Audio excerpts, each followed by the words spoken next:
Hello everyone. In this video, I'm going to be talking about an inverse function. Well, an inverse function is a function that reverses another function.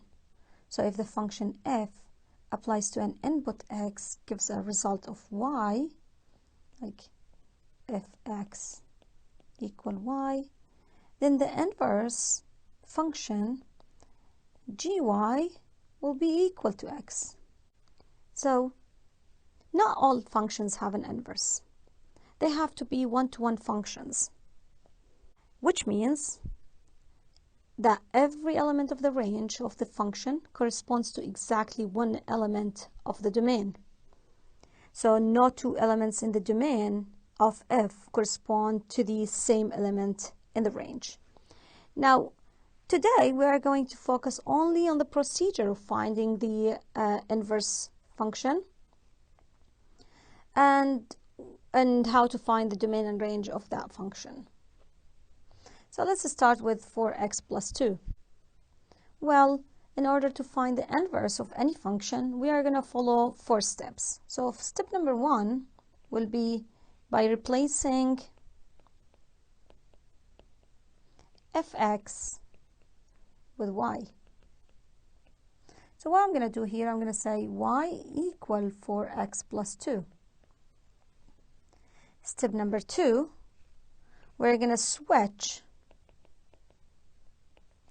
x's and y's. So what I'm going to do, I'm going to switch between x and y.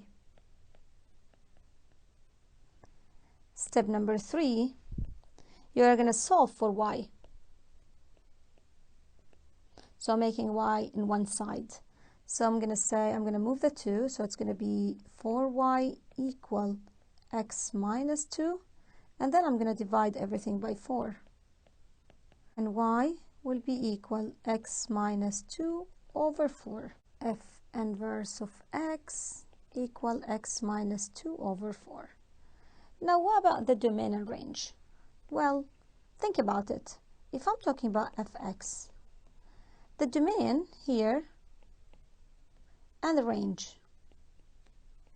The domain basically is all real numbers and its x values, and the range, the y values.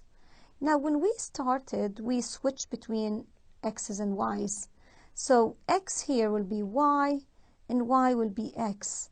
That's your f inverse. So what happened? The domain of fx will become the range, y values, and the range is going to become the domain.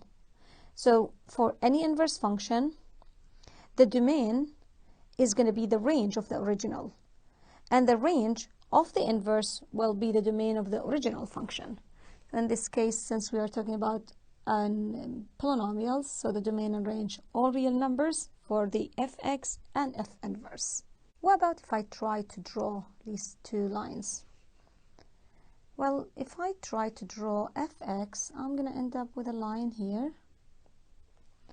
And for the f inverse, basically, since we are switching between the x and y values, it's basically kind of reflection about the line y equal x. So for example, if I have a point here which is going to be 0, 2, that's my intercept, 0, 2. When we switch between x and y, it will be 2, 0. And that's going to be the image of this point after reflection about y equal x. The function, the other graph will look like something like that. It's not, of course, this is a sketch, so you can try drawing it by using Desmos or GeoGebra. But then the main idea is fx and f inverse. You switch between x's and y's. That means you are reflecting the function about y equal x. The domain and range will be switched too. Let's move on to the next. X squared plus 4 if x greater than or equal to 0. Well, let's follow the same steps. Fx, replace it by y. Switch between x and y. solve for y.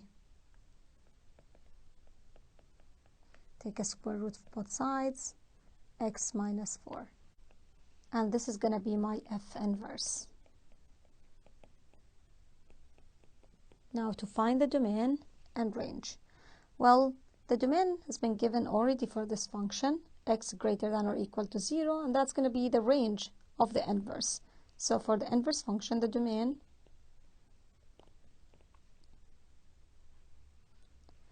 we know that the range will be 0 to infinity. But what about the domain? Well, let's try to find the domain here.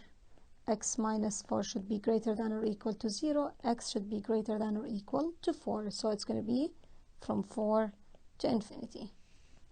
If I want to draw this function and I reflect the original one about y equal x, well, since I need to draw x greater than or equal to 0, I'm going to start from this point here, okay, which is 4, and that's going to be my parabola, 0, 4, and if I want to reflect it, it will be 4, 0 here, and that's going to be the reflection about y equal x. Next question, 1 over x minus 2. We're going to follow the same steps. Switch between x and y. And then now cross multiply. Expand. And then solve for y. Divide by x. So f inverse of x will be equal to x plus 1 over x. Now, one more time, let's try to find the domain and range for f inverse. Domain and range.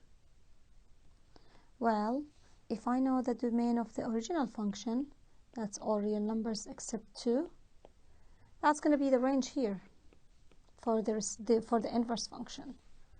And if I know the domain here, going to be all real numbers but not 0, is going to be the range of fx. Moving to the next question, 3x over x plus 2, and following the same steps we have done by replacing fx by y, switching between x and y's, and then cross multiply.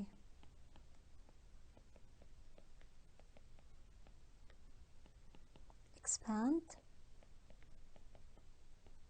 moving y's together to solve for y. Now take y as a common factor, divide by x minus 3.